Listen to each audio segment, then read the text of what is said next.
thing to remember about a passive house is that its primary source of heat is the sun. So not only do you need to have the windows and doors located to take advantage of that warm sunlight, but they need to be high quality windows and doors so that on days like this, when it's cloudy, you don't lose any heat. To meet the needs of a passive house, the architect reached beyond our borders to source European, high-performance, triple-glazed windows and doors. Can you even get windows in the US that will meet the criteria that you're looking for? Now I believe there's a couple window manufacturers that are US-made windows that have come online, but when we were planning this project, the answer was no. So these windows here are made in Slovakia. They're made by a company called Macrowind that's been doing these kind of windows for years. And we buy them through a distributor, Yarrow Windows, here, located here in the Northeast. So how do the windows and doors in a passive house compare to a typical code-built house? Well, actually, it's somewhat similar. When you look at the relevance of any of the openings in a house, they're always the weakest point of the house. So even in a passive house, if I have an R80 wall system, I'm not going to maintain some type of proportionate window system. It's going to be an R7-ish, 8-ish window, somewhere in that ballpark. So the windows are always going to be your weakest point. The windows and doors are always the weakest point in the house, yes, from an insulating value. Even though I'm spending tens of thousands of dollars for this window package. We can get some of the best windows made in the world. We're still not going to come anywhere near competing with the insulated wall. So how do you make that work for you in a passive house then? So in a passive house, the southern elevation is obviously the most important because from a passive perspective, I'm trying to capture as much sunlight as I possibly can. Mm-hmm. So south elevation, a lot of windows, probably upwards of 30 or 40% of the wall is glass. On the last passive house I did, we estimated about 57% of our heating energy comes through the window alone as sunlight.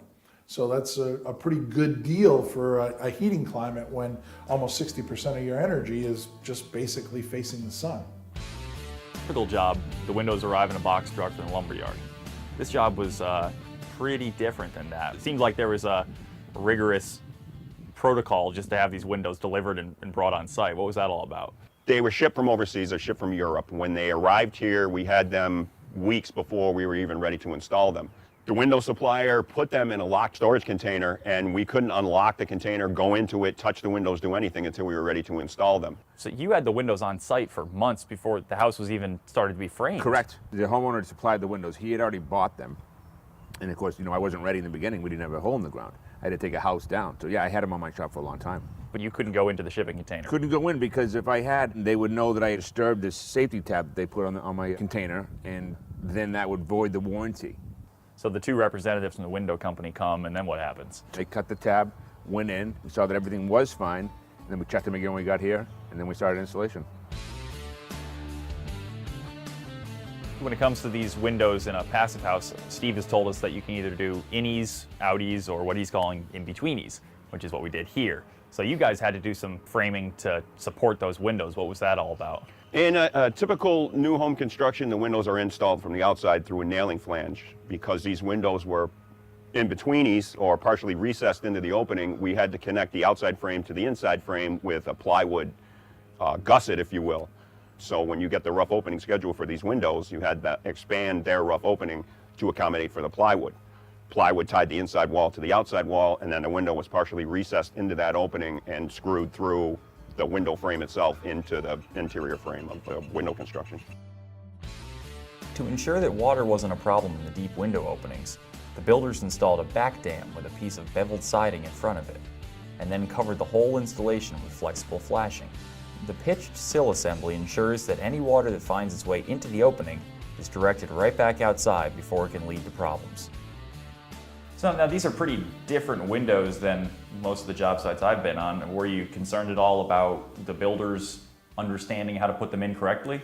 Yes, that's a big concern. And the first day when we installed it, we had the guys from Yarrow come and do the first couple window installations with us. So they showed us how to break down the window, put the frame in, do the proper adjustments, and then how to fine tune it after the installation. Have you ever installed this style of European flangeless window before? This was the first time we had worked with a flangeless window. Normally the window comes with a nailing fin and it's installed to the outside of the building, nailed through the sheathing. With this window, we had to put it in the opening and make sure it was square and level before we could even screw it. So you had to put a stop, push the window against the stop. We shimmed it into place, made sure it was plumb and true, and then installed the screws.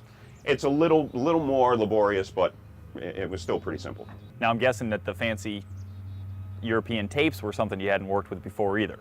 The European tape was something brand new. We had never worked with that style of tape. Normally, a spline of Vicor is installed over the window flanges after you install it. This particular window had tape on the outside. Then the cavity around the window was filled with expansion foam. Then there was another secondary tape that went on the inside. There were two different tapes we had to work with. Both very sticky. You don't want to get them on your hands. And once you stick them, you got to make sure it's where it needs to be because it's very hard to pull off. Okay, so walk me through the air sealing and insulating around the window. The interior tape is less vapor open than the exterior tape because we want the window to be able to dry. If any moisture gets in between those taped layers on the inside or the outside, we want it to have the ability to dry out.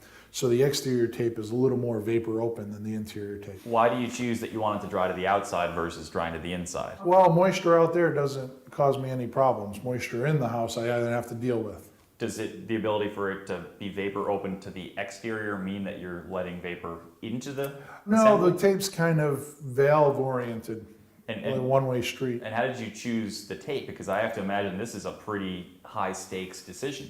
Yeah, and a lot of that is born out of the experience from the window manufacturer and window distributor in using the right amount of tapes, et cetera. So I did rely on, the window manufacturer has over 30 years experience with these. So I relied on him pretty heavily to understand how to install them. It seems like you're putting a lot of faith in adhesive. There is a significant amount of faith in that adhesive, but you know, you go up and you try and pull that tape off, and once it's on, it's on. It's not coming off. With the installation of the windows behind us, our time on this job had come to an end. But before leaving, I couldn't resist the opportunity to sit down with the homeowner to ask him a few questions. When you talk to people about building a passive house, whether it be friends and family or just people passing by in the street, what kind of reactions do you get? What's a passive house is the Yeah. first question, very first question. And basically I tell them it's like living in a styrofoam cooler, except it's much more comfortable than that. It's insulated on all 6 sides and it's very, very airtight. And that's what a passive house is like. What made you want to build a passive house? We were always interested in high energy efficiency home construction. My father was a builder, and he, over the years, we always tried to do the best thing we could. And as we were building this house, we decided that we would try to use state-of-the-art technology and try to maintain the lowest possible energy use we could find. So that's what made you want to take the leap from a really good, tight, Right. energy efficient house to the Right. most. Also, since I'm an engineer, it was just something that appealed to me and my wife in terms of trying to come up with a home that would really pretty much use no energy. This house, once we put the PV on the roof, will be essentially net zero. We should end up with no utility bills whatsoever. So when did you move in? We moved in on January 1st. Okay, so you've been here for about 4 months now. Yes. How many times have you turned on the heat? We turn it on about once a week for a couple hours. That's about it. This has been a cold winter, Yes, it has. And as long as the sun's shining, we don't need any backup heat. and it's been comfortable. Very much so.